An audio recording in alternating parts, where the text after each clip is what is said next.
Good Uh-oh. evening, everyone, and thank you for joining us. My name is Chrissy, and I would like to welcome you to our virtual event series. We're very excited to have Jill Shalvis and Susan Mallery for our first event of 2021. Tonight, they will be discussing Jill's new book, The Forever Girl. The Forever Girl is book six in the Wildstone series. I'd like to begin with a little housekeeping. This evening, the authors will be in conversation, and I will then moderate the question and answer portion of the event. You may submit your questions for the authors by clicking on Ask a Question at the bottom of your screen.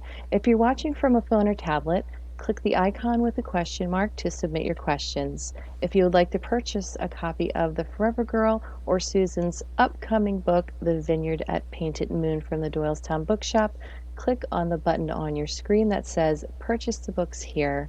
We do have curbside pickup at both of our bookstores if you live locally, or we can ship the books to you.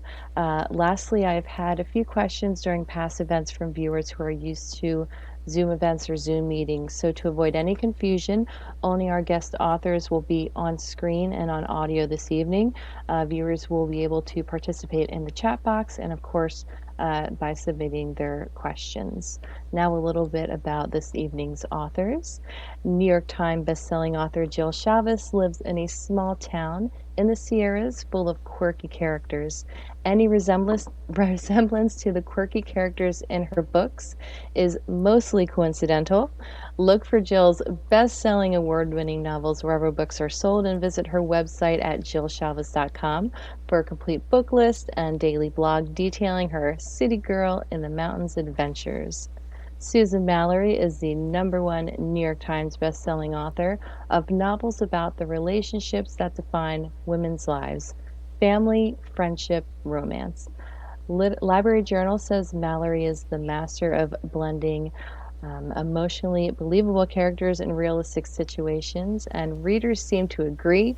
40 million copies of her books have sold worldwide. Her warm, humorous stories have made the world a happier place to live, that's for sure. Susan grew up in California and now lives in Seattle with her husband. She is passionate about animal welfare, especially that of the two ragdoll cats that we were talking about earlier, and an adorable poodle who think of her as her mom. Hello and welcome, ladies. Thank you for joining us tonight. Thanks for having us. Thanks for having us. This is fun. Yay. Thank you. It was good. Thank you so much. You're welcome. So, First, it's nice to yes. see you. It's good to see you too. We were just talking, we did this in August? Yeah, for your last book.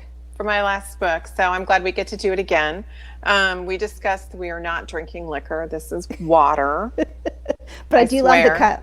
I love the and the giraffe mug. Yeah, my favorite, my go-to. I'm at an event giraffe mug. So, well, I had the pleasure. Ooh, and I just hit my. I'm not used to being tethered. Yeah, I do that too. I like the white tiger was meant to be free. So I had the pleasure of getting a copy of The Forever Girl, and I really love this book. Oh, I think it's really interesting because it feels like a bit of a departure. It feels a little bit different. Am I crazy? No, it's different for me. What was different? It still has the humor. It does. It's still sexy. But there was more story, I think. More emotional story. More emotional, definitely more emotional depth. Are you hearing double, or is it just me? It's just you, sweetie. Okay, of course. Let me see. I can fix this. Okay.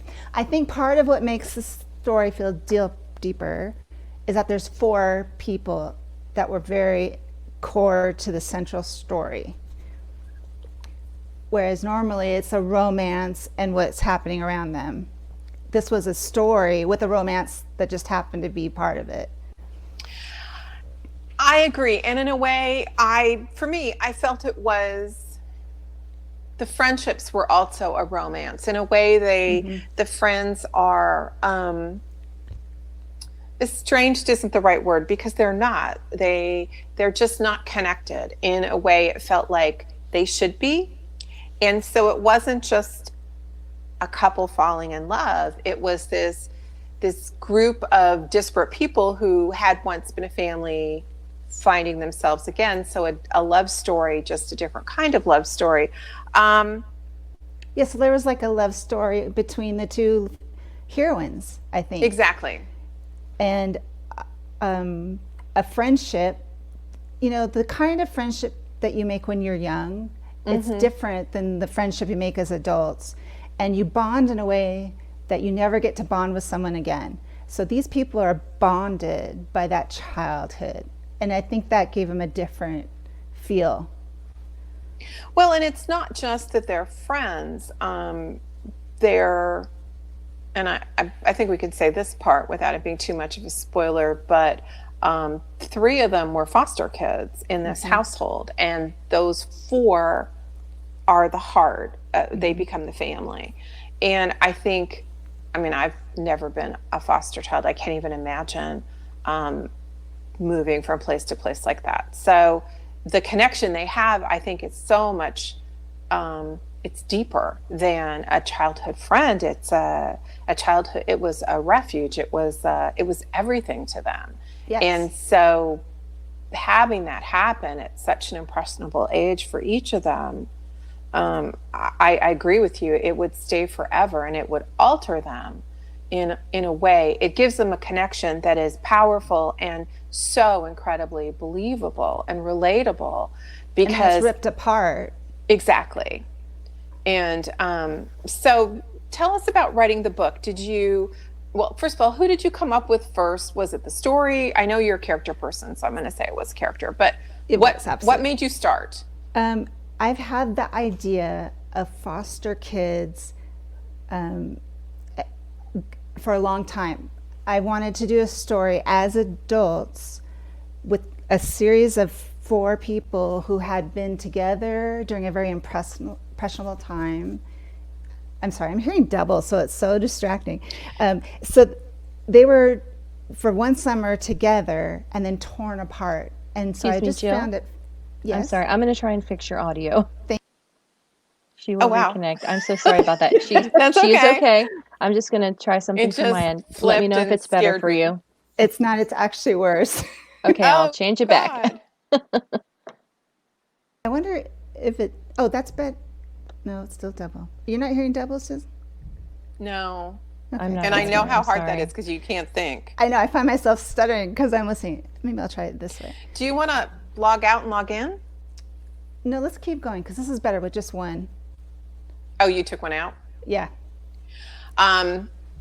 Anyway, you were saying the foster... Well, let's start over. You wanted to write this book for a long time because we got... Yes. So I first came up with the idea of these 4 kids, all different age, in one house for a summer, and they were at a house, they're on lakeside, so it's one so of those beautiful, memorable summers that you'll never forget.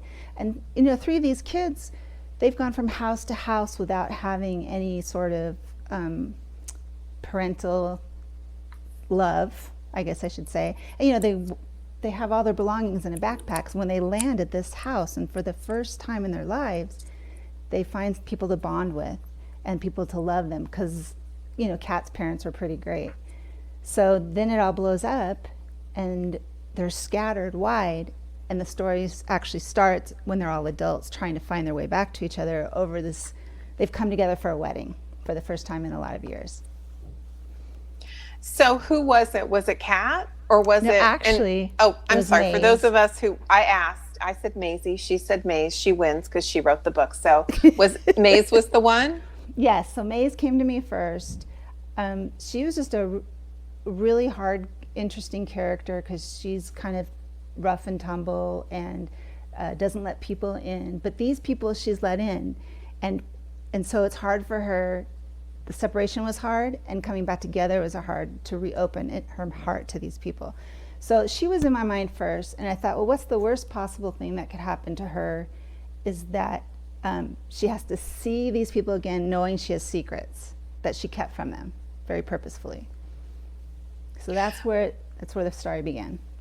What I like about her is she's not a bad girl at all. She's actually very soft-hearted. It's just soft-hearted. There's such a wall that you don't know. I mean, we know because we're in her head, that she's really soft-hearted and really broken. But on the outside, I mean, she's formidable. One of the things I like that I am so impressed with in this book, and this is a brighter thing, but the consistency with which you have drawn this character, which just tells me how close you guys were, because there's a lot of bad girls. There's a lot of characters who are like, oh, I'm really tough and I have this wall. But to keep that consistent through 100,000 words as a writer is very difficult unless you truly, truly understand and have really just gone so deep into this character. And a lot of writers either can't or won't do that. And so you get the inconsistent, they're sort of bad, then they're not, then they're sort of bad. And it's like, I don't care which one, but let's pick. And with her, I just felt every note was so solid and so strong. And we were just there with her. And even when she screwed up, it was never a, too dumb to live moment, because I could see it. I could see it coming. And it's like, I knew she was going to react badly. And it was just so believable. It was just so consistent. That's twofold. One, you yourself taught me how to build a character. I'm not kidding. You really did. Well, thank you. Also, I have a great editor, an amazing editor. So I really credit that ability to you and her. Well, thank you. I had nothing to do with this. And what I love was at the end, when she'd grown and changed, it was exactly right. It was exactly right, with the same depth of character that was just so. I'm sorry, I think I hit my microphone. I apologize. I'm just, as I said, wild tiger, not used to being tethered. It was just so satisfying as a reader to be all in and then have the perfect payoff with her. So I loved that. So who was next? Was it Kat or was it Walker? It was who came? Kat. Okay, came next. that makes sense. I went back and forth over who was going to be the main heroine, really. Oh, whether it was her or Heather? Yes. Oh no, whether it was Kat or Maze, like they both. Oh, I see. I strongly thought to you me. meant who was second to me. And then it was Kat. So I started writing. I really tried to put Kat first, but Maze just wouldn't stay in the background. No. So it is what it is. Well, they're unruly, those They characters. are unruly, that's true. And then I was on Tumblr. I look at pictures on Tumblr for calm, and I found a picture of a circle of 5 people, half circles, sitting in front of us. They're in a cemetery and they're in front of a gravestone, and they're all cheersing to this person. And that gave me the beginning. Oh, wow. And I saved that story. I saved that picture for like 2 years before I wrote this book. Oh, really? Yeah. Wow. Well, I thought it was really, I love the friendship between them. I love Walker. Is just, well, once he walked on the page, there's nobody else you for do me. that kind of guy really well. I think you're one of the best in the genre. And so you just, no pun intended, totally nailed it. It was just fabulous from start to finish. And I love Heather. Heather's a sweet little, she's not a point of view character, but I think she adds a richness to the story, and just a little, it just kind of rounds out. She's the tag along, and she was the tag along then, and she's kind of the tag along now, and in the best way possible. I think she just added a really charming element to the story. So I loved them all. So let's talk about the lake and the setting, because that was fun. We weren't in town as much, although the bar was great. And I cackled all through that scene. When Property I was of writing. Maze. That was good. That was good. Do you crack yourself up when you're writing? Sometimes, yes. That's how I know it's working. If I don't feel the emotions, then you, the reader, are not going to feel them. So yes, there are times I laugh, and according to my husband, I also talk, but I only say, like, of the dialogue, it's like every 14th word. So it makes no sense, and it's apparently scary. So there's a Jack Nicholson-esque quality to my writing that makes him upset. So he tries to not be by my office if I'm like, muttering to myself. I can see that. So the lake was different. The lake was house. different. So Wildstone is where all these books are set. And I really should say, even though it says book 6, you can read them in any order. They're not connected by character. They're only connected by this setting. And one of my favorite places in the whole world is Avila Beach, which is in San Luis Obispo County. I don't know if any of you know that. It's in the middle of California on the coast. So you have the beach, you have ranching, and you have wineries. And it's kind of just this perfect mix of everything. So in this Wildstone series, I've set one at a winery, I've set one at the beach, but this was up in the green rolling hills at the lake. And I just set at this lake house. I just needed a lake at that moment. I started writing this book in the beginning of the pandemic. I needed some happy, so the lake made me happy. That's kind of, it's kind of therapy as we're writing. I don't know if you do that too. You write what makes you happy. So when did you actually start the book? I started right before the quarantine. So like January? Yeah, late January, early February. And then, I was in the thick of it as we all shut down and all my family came home from far and wide. So we had 9 people, 4 dogs and a baby and an angry cat in the house. And so this story became my refuge, kind of the same way that house was the refuge for the characters. Well, it's interesting because I knew you had probably started right around, we're all going to have our pandemic book. And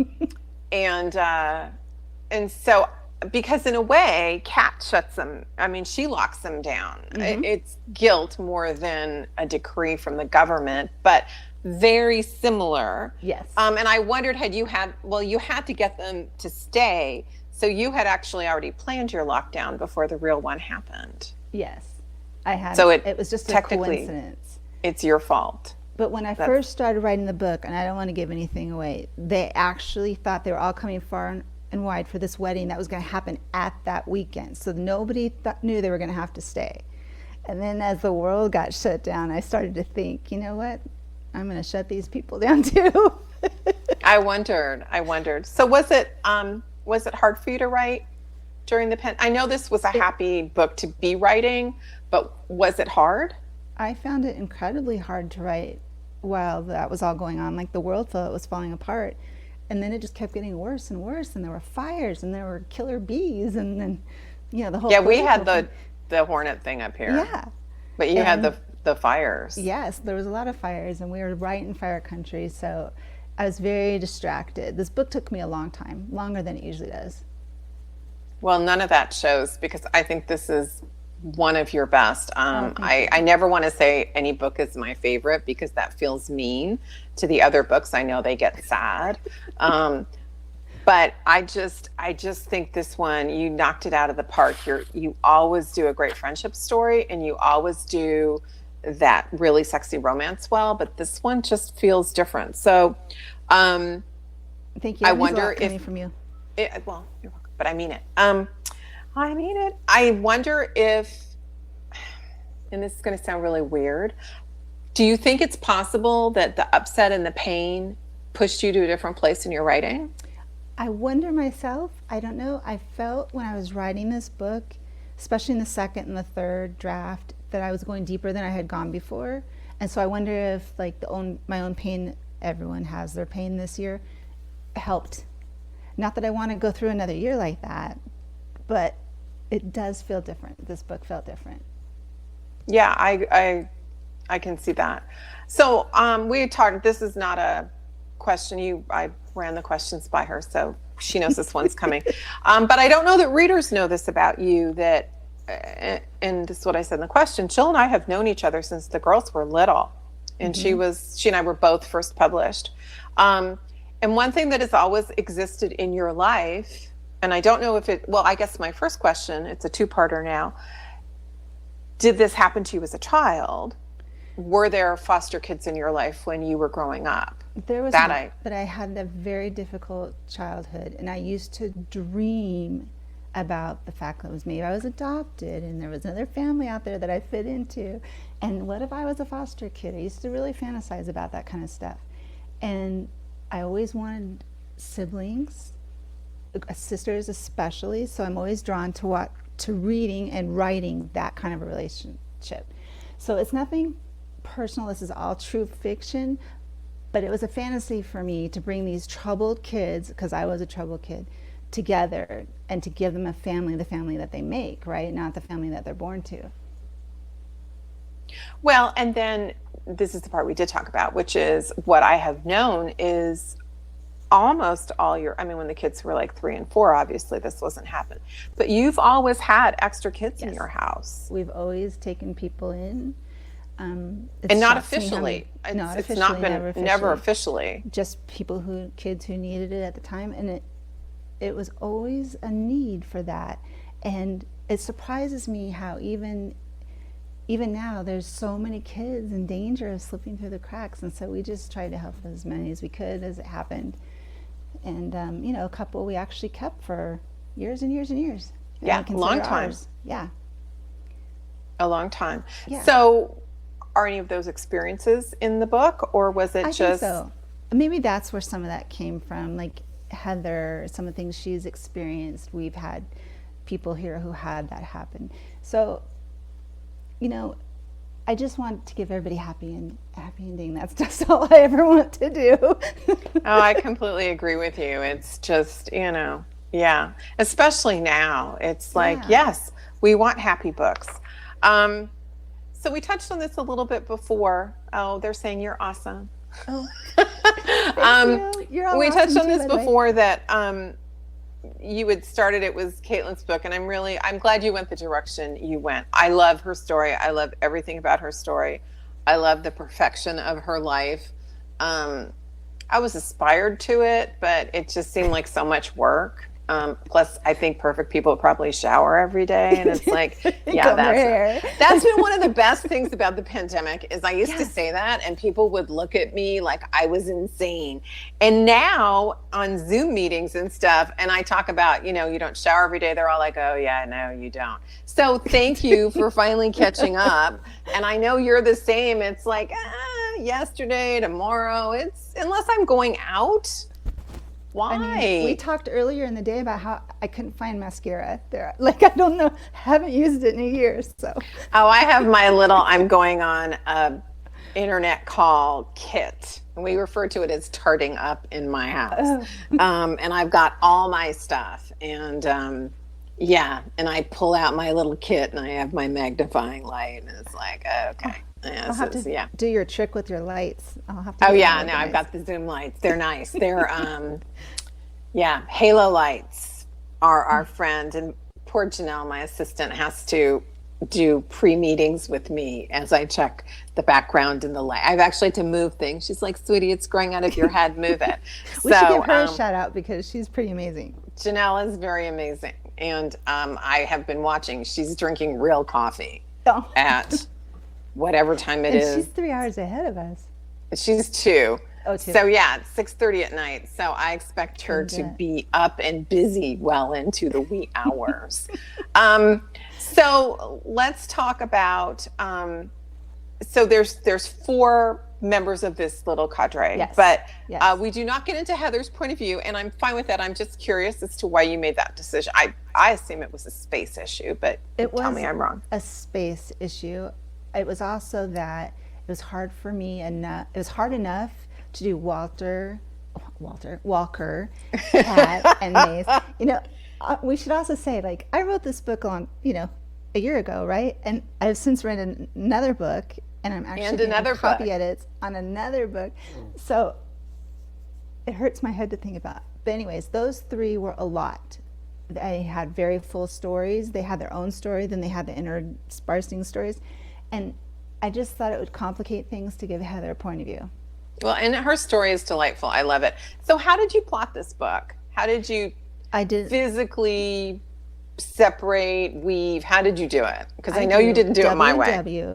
SMD. What would Susan Mallery do? I've told you this before. I don't know if you believe me, but it is true. I have something that we've used in Plot Group, and I plot the crap out of this book. I plot everyone's story separate. Oh, wow. And then, just like you taught me, and then I then I kind of shuffle them in together, and I make this very detailed outline. And it almost takes me longer to prep the book than to write the book. Yes. Yes, it but just does. in a story, and one of the things I love about this book, okay, so there's a difference between complex and complicated in my world, in the not just okay, but I think there's a difference in books that are complex are rich and layered, and the characters build upon who they are, and you see them grow and change, and it is an emotional journey that is so satisfying. Complicated is just a lot of crap thrown at the wall, and I personally find that less satisfying. And I love the complexity of this story. I love it's like a really, okay, we've been watching the British baking show, so I'm just going to say it's a lot of layers. You got your sponge perfect, nice. And your layers are perfection. And I loved the complexity of it there are no complications. It is all character, situation, who they are, who they were, where they're going.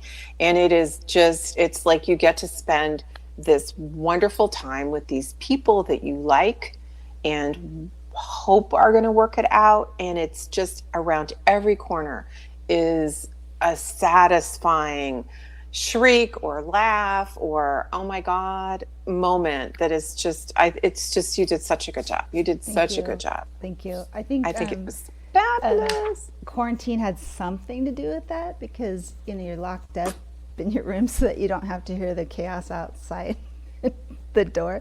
And I think that it gave me more time to think, more time to plan, more layers to work with. Did you find that while you were working in quarantine?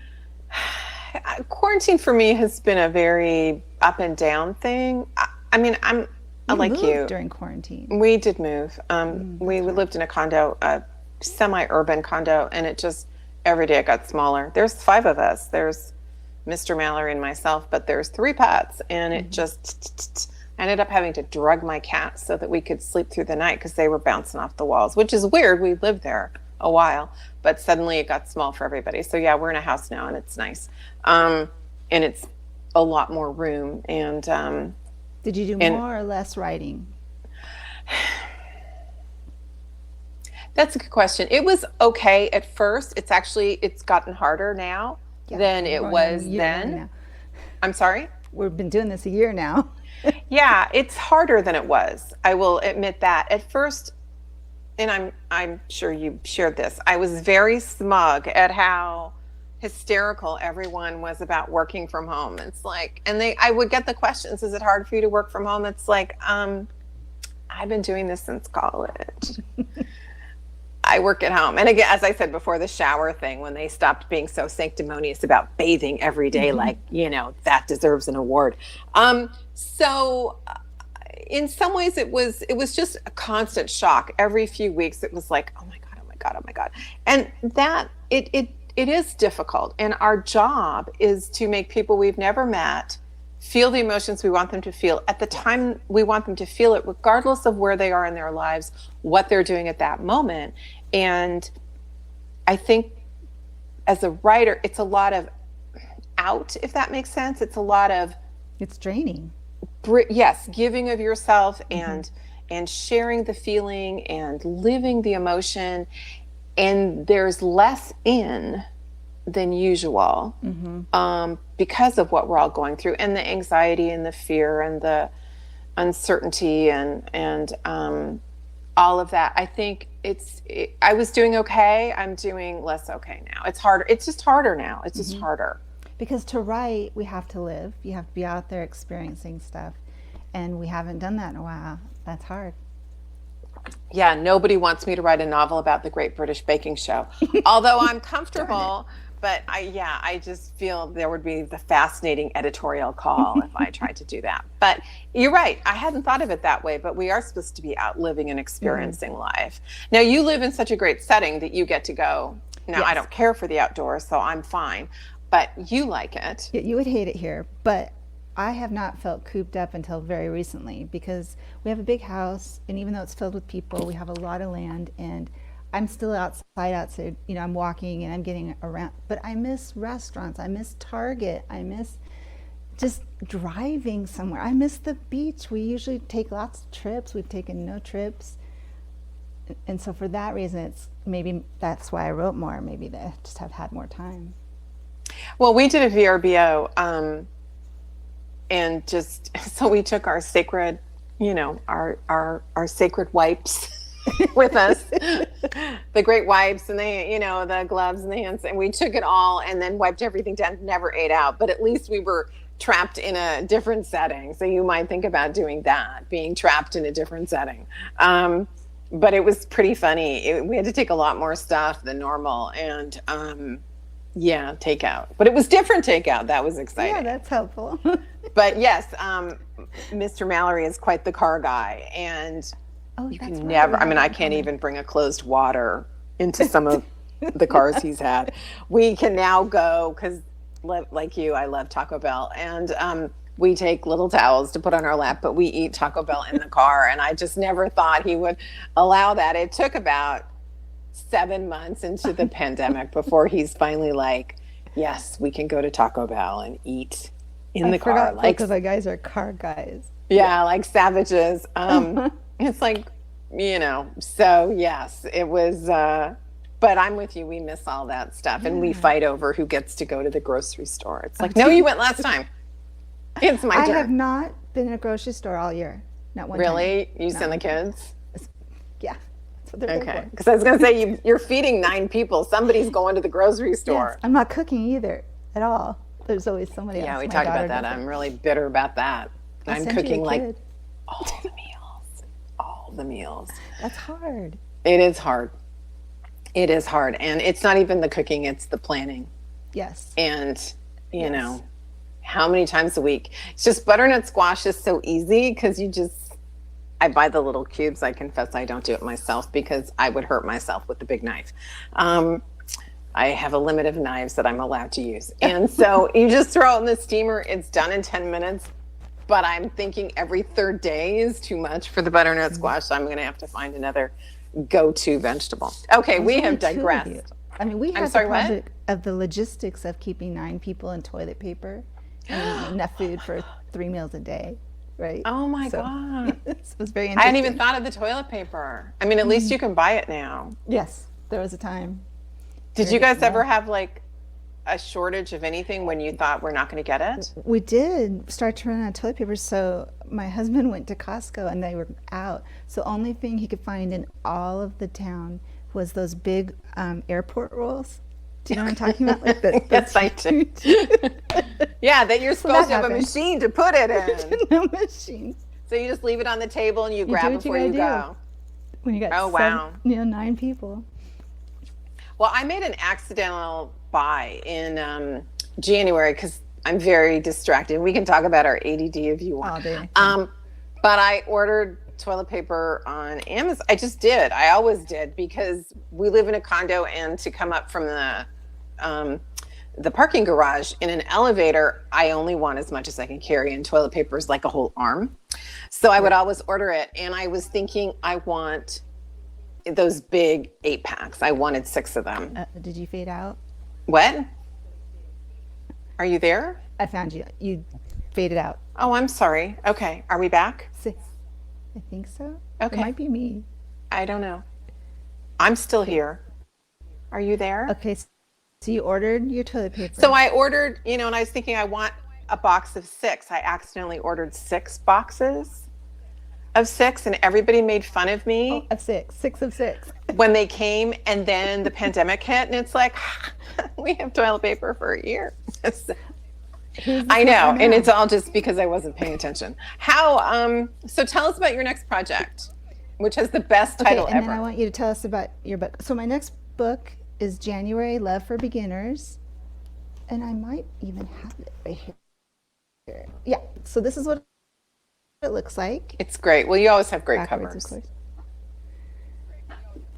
Thank you. And this takes place in Wildstone 2. We're back to the beach for this one. Okay, and like one of the best openings, hold on, it's in the back of this one, and I read it today and I was bitter because it's really good. Alive was still better than dead. So one of the things when you're a writer is you want a great opening line, and it can be, if it comes to you when you're brainstorming the book, then God has blessed you and it's a happy day. But sometimes you have to look for it.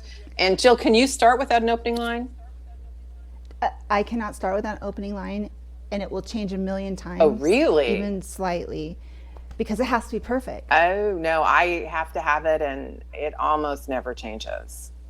Really, once you get it, you get it. Once I get it, I get it. Oh, I think we just lost you. Uh-oh. Jill, are you there? Hold on. Oh, there I am. Okay, yay. It's my internet. I'm in the mountains. So. Yeah, you are. We can Will you tell tell from us about yours? The Vineyard at Painted Moon. Vineyard Painted Moon is coming out in a month, and February. it's February, I believe, 9th. Janelle will put it up in a moment. I'm pretty sure it's the 9th. And it's a woman who is, she's a winemaker, because I thought, ooh, good research. Because I like to do that. I also wrote about cupcakes once because that. So she is the winemaker. She's very successful. She knows what she's doing. She's married to this nice guy. It's his family's winery. So her mother-in-law is like a mother to her. His sister's her best friend. And one day they look at each other and realize their marriage is over.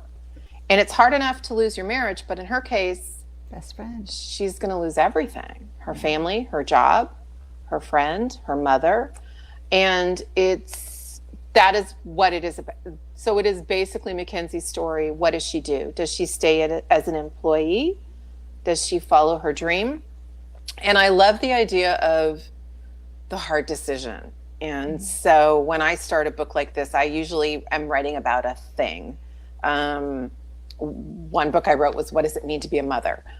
This one is, what does it mean to have to make the hard decision? And so all the characters in the book have to make a hard decision, and some choose wisely and some do not. So it was fun. It was fun. This is not my pandemic book, though. No. The next so book when did you write this one? I'm really far ahead because right. I know that annoys so many people who are writers. So no, I had finished this and turned it in. I turned my books in a little over a year before they're published. Sorry. I want to be you when I grow up. So mine is the next one. The Stepsisters was my pandemic book. And so that's the book I was writing. And I was so grateful. I was so grateful. And then I wrote a Christmas book at Christmas, a little before Christmas time, which was nice. Normally we write Christmas books in like April. In summer. So yeah. So tell us about the book. Tell us the next one. Well, Love for Beginners is, how can I say, how would you live your life if you had to start completely over? That was my question. Oh, wow. So this woman loses everything. She wakes up from a coma and her life is Sorry, over. I love that so much. And so she has to start completely over. And so I guess the question in the book is if you had this opportunity, what would you do? Would you do it the same? Would you do something different? Would you make big changes? So I had a lot of fun with that. That is a good question. Wow. I would do some things differently. I would do some things the same. What would you do differently? I don't know. I kind of like where I'm at right now, so it's kind of hard to say. Maybe some of the paths, more obedience training. Maybe fur babies would live forever. Yeah, oh, there's that. We could do that. But I love writing. I love my house. I love where I live. So I don't know. I made a lot of mistakes along the way. Maybe I'd change some of that. Maybe an extra bathroom. Yeah, maybe or two. What would you change? I don't know. That's an interesting question. I would not change what I do. I would not. We move a lot. I might have moved less. I wish we traveled more when we could. You were just starting to when we were just really getting good at the traveling. And it's and it was great. It was fabulous. So that is something I'd probably change. And on the books, there are bunches of books I would love to just go back and just, if I could just have a month with that manuscript, I could really make it better. And I find that painful to think. It's painful. I can't even think about it. One more beat there, one less beat. Why didn't you, that? I would like a lot of my old books to vanish, like the really old ones.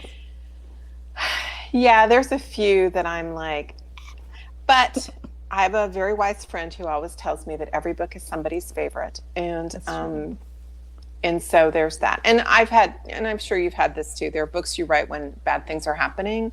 And so it's not the book's fault. It's forever tied to a bad thing. So yeah, that is tough.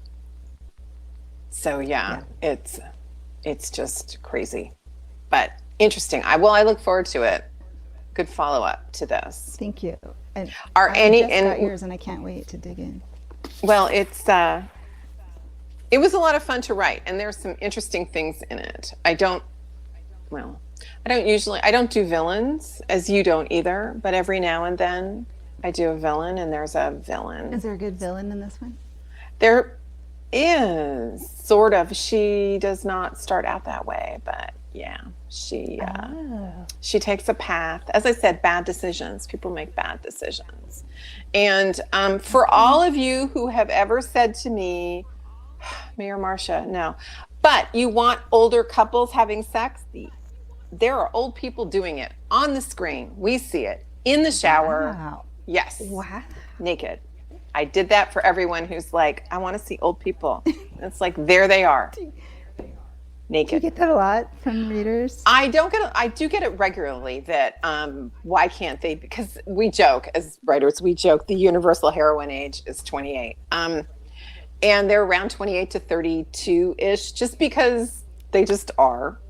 And I've done some older heroines, but in the romance side, they're usually about that age. And they're formed, but not jaded, I guess. I don't know. It's just. But we've both had a lot of secondary characters who are older. Yes, and that's fun. That's fun. I love doing that. I love writing maybe an ongoing marriage that's been there for a long time, because you're in a different place than the first love and the fresh love type of situation. I love doing that, playing with the humor of someone that you've known for 20 years. Exactly. And, there's a love-hate thing, or a brother-sister, or even when you've been married for so long, that happens. That's a lot of fun to write, a lot of fun to play with. Exactly. And I think the generations are real life, and they add a nice counterbalance to the young love. I mean, young love is wonderful and magical. If somebody could figure out a way to activate those hormones in everybody, It'd be nice. They would make Bezos look really, really poor. And I encourage science to do that, because falling in love is amazing. And I'm sure we all remember how great it was to fall in love. And that's what I love about the books is in this one, I mean, Maze and Walker they're just so good. I love a guy who gets his woman. I mean, he gets her. He gets it. He's fine with the crazy parts. He's fine with the broken parts. And it's really nice as the reader to read it and feel that comfortable. He gets it, because it makes us feel there's some romances I read, and it's like, he is so broken. In 10 years, he's taken out of McDonald's. I mean, it's just, and these or are you're very not broken characters. He's actually, I see him as a lot's happened to him, and he's endured a lot, but I don't think he's broken. I think he's, it's like the scars on his back. They're still there because they're still there, but they're healed over. And he was so much fun to write, because he just gets her on a core level and accepts her crazy. And also, I think a good part of that was because they spent that summer as teenagers all those years ago. Like I said, you get to know someone in a way that you don't get to know people when you're adults. Right, because when you're a teenager, everything is out there. It's like we all put it out there, and there are no secrets. Yeah, secrets come later. Exactly, except for Heather, who is incapable of keeping a secret, which I love about. Although that's not true, she did keep a secret. She did manage to. It's just other people's secrets she's not very good at. So yeah, no, readers are going to be thrilled about this. Makes me sad you're not going to go to signings so they can come up with tears in their eyes and say, oh, well, I do miss signings, don't you? I miss all of it. Okay, not the flying. Readers. But I miss yeah, because there's readers who come and you see them time after time. I miss the Mm-hmm. hugging. I miss, we talk about stuff. I get to know them. I watch their kids grow up as they bring their kids to signings and stuff. I mean, readers And are everything for us. Without them, we're telling ourselves a story. yeah, and that's not very interesting. It's like, no, I want to. Would you just write for yourself? Events like this are nice. I probably still would. Oh, I'd still write, but I would always assume someone was going to read it. Oh, are you? I think are you back? Thank God we do have people reading. Oh, am I on? Are you there? Did I get I mean, lost I again? can answer all the reader questions, but I'll probably get it wrong. You're Can you on my see me? screen. Oh, there we go. Hello. Do we still have Jill?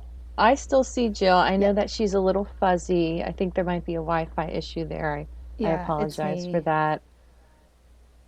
Good old virtual events. Hmm. Thanks everyone in the chat for letting us know uh, that she was looking not funny, fuzzy, because she was looking fine to me, and I couldn't tell. We had a question. We'll start with the questions if that's okay. Yeah. Josephine in chat had a question that Jen was kind enough to answer, but I'll still ask it. She said she's new to both of you as authors, and she has a question for Jill. Is it best to start with book one of Wildstorm, the series first, or is it a standalone story? The Wildstone books all stand alone. They're connected only by the setting. So there's no character crossed over. You can start wherever your heart desires.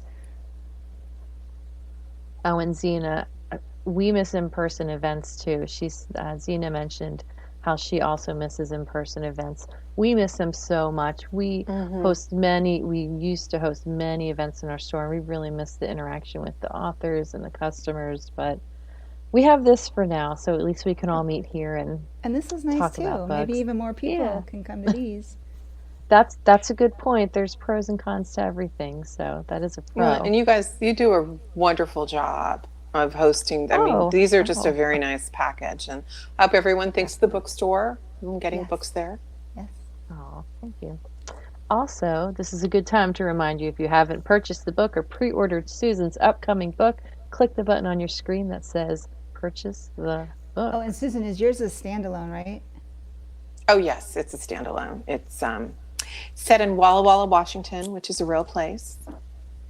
Much of it is, yeah, the locations are real, and then later there's like Easter eggs in my other books. So I have a Christmas book out in the holidays this year, and they will serve wine from Painted Moon in the book because Oh, that's that's cute. always. I know you Oh, do that too. It's just like yeah. it's fun to just sort of, Readers I don't love know, it. things happen. We have to entertain ourselves. Yes, It's we so do. fun as a reader to find those Easter eggs too. That's wonderful. Okay, we're going to start with the first question here. Well, this is from Jen. She says, hi to both Jill and Susan from the Cookie Girl at the Utah Readers Luncheon. Oh, Oh, the cookies were great. Yes, I hi. know exactly Yeah, who you are. Hi, we miss you. miss those cookies. And and for Jill, how many books are you planning to have in this series, in the Wildstone series? So far, there's 7, and we'll see what happens. I'm still happy there. So, Okay, let's just try to but bring like I said, they all Susan. stand alone. That's wonderful. That's nice. You know, it's nice if you want to read them as a series, that's fine. But if you Hmm. just kind of want to pick them up here and there, or you discover book four first, you can Yes. start with that and go back. Well, I think with Okay. all of Jill's series, you can sort of start where you want. You've never been one of those writers who you pick up a book, it's like, I don't know who half these people are or why I'm in their head because It's hard it's for all. me. It was hard to be a reader and pick up like book 7 and be frustrated. Mm-hmm. So I purposely start out writing that way. All right. And for Jill, here's another question from Felicia. How long did it take you to write this current book? This book took me 6 months, which is a lot longer. Yeah, it was very difficult. Usually I can do it in 4. Oh, I wow. blame the great toilet paper debacle. So Yeah. Although I don't know, the airplane roll is such a clear visual. I think we can all picture that on a table outside the door. It's like, take what you need and leave the Take what you rest. need and Oh my only what you gosh. need. Yes. Are you guys on a septic system? Yes. Okay. Oh, that's a So, whole other. yeah. Yes. Don't- Oh my goodness. And I think you addressed this, but Janelle asks, she'd love to hear where Susan and Jill first met each other. Oh, we used to run into each other every year when we were babies. This is like Orange before the County, Ice Age. right? Yeah, I think it was Orange County the first Orange. time. Okay, so Romance Writers of America has an Orange County chapter. We're both from Southern California, um, and we met there, and then at National, the national conference for Romance Writers of America, and I think then we had like, I don't know, 10 years when we just didn't see each other, and then we found each other, and that was it. Yeah, but it's been like 10 years now since we've been in contact. Yeah, And we've we're old. plotted together and Yep. all of that, so it's I fun. miss doing that. I do too. I do too. It's really, It's hard. it's so That's lonely. part of what took me 6 months. When you plot by yourself, it's hard. Yeah, there's no one to say, yeah, no, don't go down that rabbit hole, honey. Right? So you go Don't down do the that. rabbit hole, then you have to come back out. There's a question from Linda in chat. How many hours a day do you each spend writing? And Joe, we could start with you. Well, I have a goal each day, whether it's 2,000 words or whatever I have to do. So I write till that's done. And some days, when I'm lucky, I'm done by 1, and then I get to play all day. And some days, I'm writing up until bedtime. It's a job, right? We all have a mortgage or whatever. I mean, it's a great job, but it is a job. Yeah, I don't do the word count because You that's page like count. math, and I can't keep adding like 3,297. I can't do anything with that number. So I do a page count, and my normal goal is 15 pages a day, 5 days a week, which is 75 pages, and that ends the math portion of the evening. That is getting harder. That's when we're talking about the pandemic. That is a tougher nut for me to crack these days. But that's my goal. And then I'm the same way. If I'm done early, yeah. Well, that's actually not true. And it's not true for Jill either, because here's what happens. There are 1,000 things we have to do that are writing related that have nothing to do with putting the word on the page, whether it's you get cover concept art, or you have to talk about it, or there's a hideous 3-week conversation about the title, or setting up promotional stuff, or copy edits or line edits, or the death of us all back cover copy. All of that stuff flows through us. And there are many days it is more hours than the actual writing is the other stuff. And it's always an unexpected time thing. It's like suddenly back cover copy has to be done by Friday, because it does.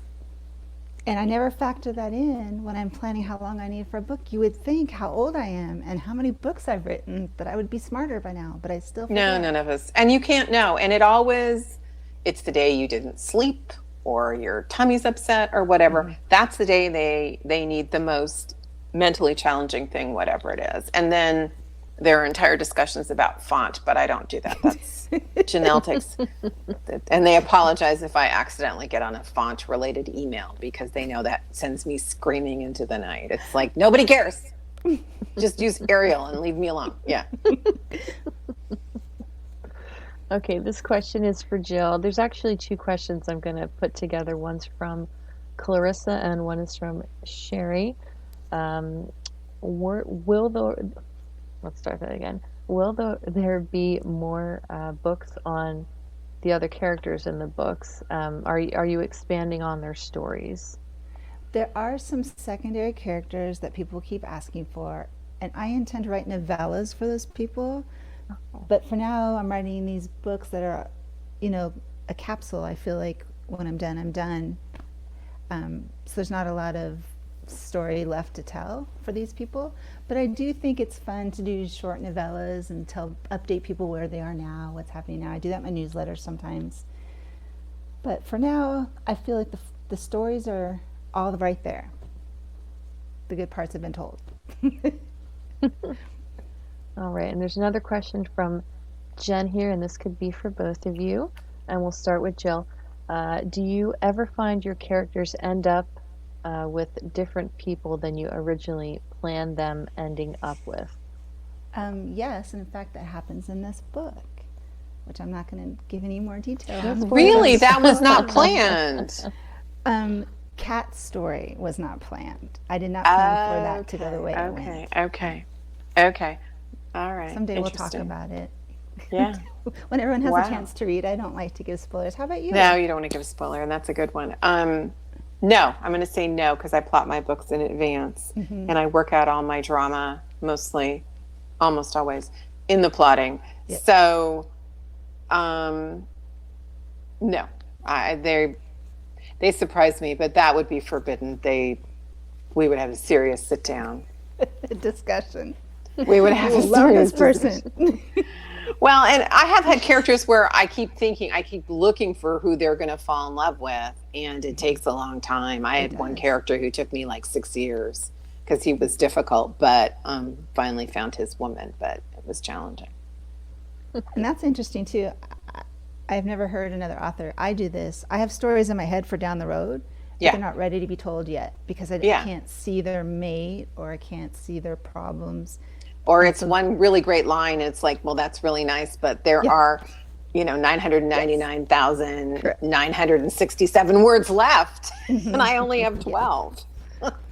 That happens all the time. Okay, we have a question for Jill from Zena. Jill, did the fact that your 3 grown children and future in-law children came and stayed with you during COVID have any influence on the characters or storyline of the book? I always say that real life isn't as much fun to write about. I have so many make-believe stories in my head, so I haven't yet had to resort to writing people that are in my house, thankfully. How about you? Do you ever write real people? No, but if you are a store clerk who's rude to me, you'll be a dead parent in one of my books. Yeah. Yeah, but otherwise, no. Or rude to someone else. You don't be rude to me. If I see you being mean to somebody, I will look at your name tag, and whatever your name is, you are my next dead parent. It's all I have. Right. It's all I have. Gotta take your pleasure where you can get it. Yeah, or a little karmic justice. They'll never know, but I know. I feel the universe knows. It's fine. Oh my God. There's a question from Kathleen. Kathleen.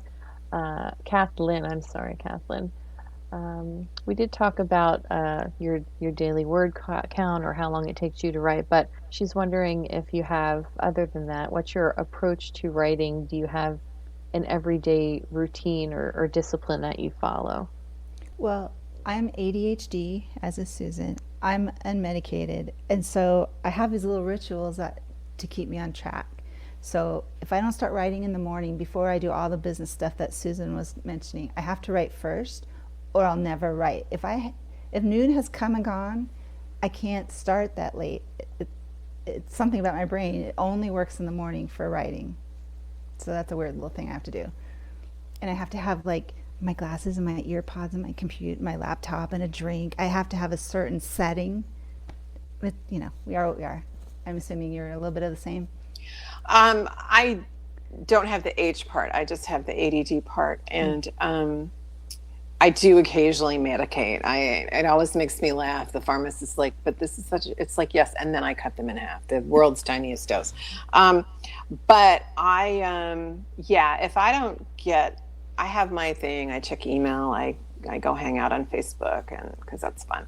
Then I sit down, but I need to have produced my first words by like 9 or 9:30, or I will have 1,000 excuses not to write that day. And the hard part about a book is, well, less so now with the pandemic, but if you don't show up to work, like you're a dentist or something, people notice. If we don't show up to work, nobody knows until the very end, and then they notice in a huge way. So discipline is required. It takes months to write these books, and you really have to kick it in every day. So Yeah. Normally for me, once I get like past page 100 or 150, I know everybody, everybody knows me. We get along, we have our rituals, and it's easier to write. But there is nothing harder in the writing world than starting a book. Jill and I talk about it's Wild Horses. And it's like, okay, so picture this herd of wild horses, like, and they've all just heard a gunshot and they're just like, And and there's no fence. there's no fence. There's just like in 1,000 miles, there's the ocean. They're everywhere. They're everywhere, and just you've got to get them to look like the Wells Fargo stagecoach or the Clydesdale horses. When they're called. No, they don't even know they have names. So that's what it feels like, and you like get one horse, and it's just so. I would say in the beginning, every page you write from page 1 to like page 50, every page you write is like a 30-page day until it finally gets going. But it is so starting a book is just it's hard. It's really hard, and it's because everything has to be right. Because the first page of a book is a promise to the reader, and you're promising 1,000 things: who they are, tone, character, what this journey is going to be like. And at the bottom of the first page, a reader, now I don't know if they really do this, but in my mind, you either exhale because, okay, I trust you to take me on a ride, or that book is tossed and it is sailing until it hits the wall and falls to the ground, never to be read, which is crushing. So.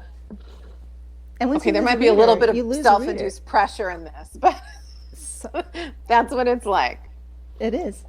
And then once you catch one of the horses, you have to let go to go catch another one. You just hope they're going to stay right there. They're going to stay and be happy. They never stay. Oh my goodness.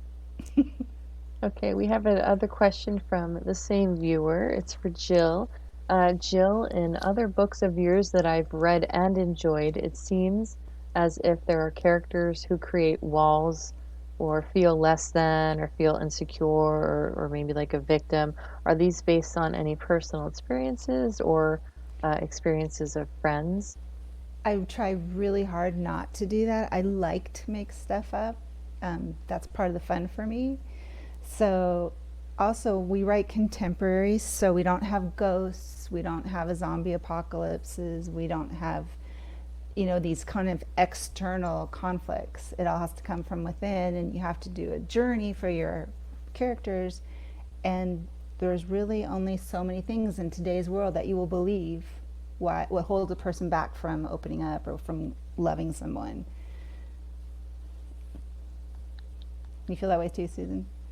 I do. I mean, one of the things that makes me sad is I love a good marriage of convenience, but it's like I can't come up with one. It's like, oh, please. And my friend Chris came up with like the perfect contemporary workable marriage of convenience. And I just, bowed down to her for figuring it out in this day and age. Well, she's but amazing. yeah, we don't get to have a murder or, as you said, the zombie apocalypse, or the world isn't going to end in our book. And there's not going to be a body. So we have to structure an entire story based on who they are emotionally, where they're going, and take you on a journey that way. Yeah, and hopefully the reader, comes along for the ride and likes the horses we crowd. Yeah, exactly. And I'm wondering this. I'm glad Jen asked this question. What is Susan's magic character planning process? Oh, it's really long. It's very complicated. It's very complicated. And it's not that interesting, except as a writer. It's all about breaking down the story to its component parts and making them work together. We have a whole plotting process we do, which makes Jill insane, but it does. It's very hard for me, but when you do it right, it's magic. It's basically you start with like a stick figure, right? Your character is a stick figure, and then you sketch it in, you give them some flesh, and then you add some hair and some features, and then all of a sudden you paint it and it's 3D, but it's not done until they can literally walk themselves off that piece, the paper, and answer a question uniquely, about anything. If you drew 5 different characters and asked this one question, they all need to be able to answer differently because they're different people. Exactly. It's very complicated. And I think for us, for me, the more work you put in, and not every writer does this. Some people don't plan their books in advance, and they're brilliant writers. They don't have to. It's just how your brain works. But to me, I'll complain about a character, and my husband will be like, "But it's you." It's like, no, no, no, no, no. As Jill said so eloquently, once they walk off the page, it's like, I'm out. I'm just taking notes. You guys are doing the stuff. If we have created the characters correctly, if they are fully realized, they're going to do what they're going to do, and we have no control over it. It's not. We're not saying, okay, and now we're going to do this. It's like, yeah, I'm not doing that. So We've I know created these that sounds people, and they have their own mind, and that's Exactly. sometimes what makes the writing so difficult. I'm your sorry, cat. I'm getting complaints. It's like, It's Mom? dinner time. Well, yeah, yeah. Mr. Fluffy Pants is sitting outside the door. It's like, so sorry, it was just very blatant. We won't be too much longer. Maybe how about 2 more short questions? Would that Sure. be okay? No, I'm Okay, yours. sure. I'm just, if you can hear it, that's Okay. all it is. I know. I hear my cats like doing laps upstairs. I'm like, it's beginning. It's beginning. I know. And I fed them too before this to try to like, Oh, wow. Calm them down, yeah. yeah. Okay, let's see. All right, from Jen again. Can either of you give tips on how you plot? That's where she is stuck. She must be a writer. Good for you, Jen. Well, everything I learned about plotting, I learned from Susan, but I can tell you this, if it's easy, it's not right. Like anything, right? Yeah, it's a lot of work. You Yeah. gotta- To me, any it's story structure. If you've got a strong structure, you can still screw up. I do it all the time. Go back to the beginning, go back to who they are.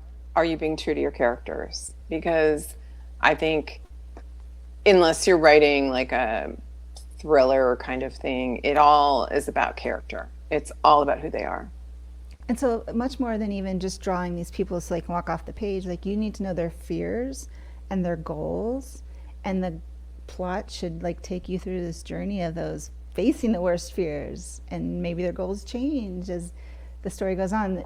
I find often if I've written myself into a corner, I plotted wrong. So it's all about plotting. There's no easy way. All right, this is our last question. Do either of you wake up in the middle of the night with an idea and start writing? That's from Janet. I wake up in the middle of the night every night because I'm a terrible insomniac, and I write myself notes. And then in the morning I can't read them because I did it in the dark. So it's ridiculous. Do you do that? I have learned that anything I wake up and think is amazing is like, and then there were frogs. It's just like, yeah, no. That middle of the night thing, it sounds really great. It's never good. It's just the subconscious, just no. And I'm sure Never for makes some people, sense. it never makes doesn't. No, sense. it's self-aggrandizement. It's just silliness. No, better to go do something mindless, like drive around or take a walk and think, and that's where the good stuff comes. Well, I'm very kinetic, which is odd, but I'm a kinetic thinker, so movement helps me clear my mind. And I know you do the same. Same. Go You do take the something, walks. come back. And then it's like, oh my God, it's that. Duh. Okay. So I just want to mention one more time, if you would like to purchase Jill's new book or pre-order Susan's, I just dropped the link in the chat, and you can also click the button on your screen that says purchase the books here to purchase them from the Wildstone Bookshop. I'd like to thank everyone who viewed this event with us tonight and participated in the chat. You guys are great. All the great questions that came in, and of course, thank you, Jill, and thank you, Susan. It was so nice doing this with you Thank you again. so I don't much. often get the chance to work with 2 authors together, so in a close period of time. This was lovely. Thank you so Oh, thanks much. for having us. It was Great great. time. And it's a winner, everybody. Get your copy. It's a winner. Winner, Thank you, winner, chicken everybody, for dinner. coming. Okay. Well, everyone have a wonderful night. Thank you again for joining us. And if you'd like to learn a little more about the virtual events we're doing, at the top of your screen, if you click on the Doylestown Bookshop, that'll take you to our profile page where you can learn more and register for events if they look interesting to you. I'm sorry for that plug. No, definitely. These are Have to great do it. events. All right. Thank Thanks, you all everybody. so much. Everyone have a Thank great you. night. Good night, Take care. Good everyone. night. Good Bye. night.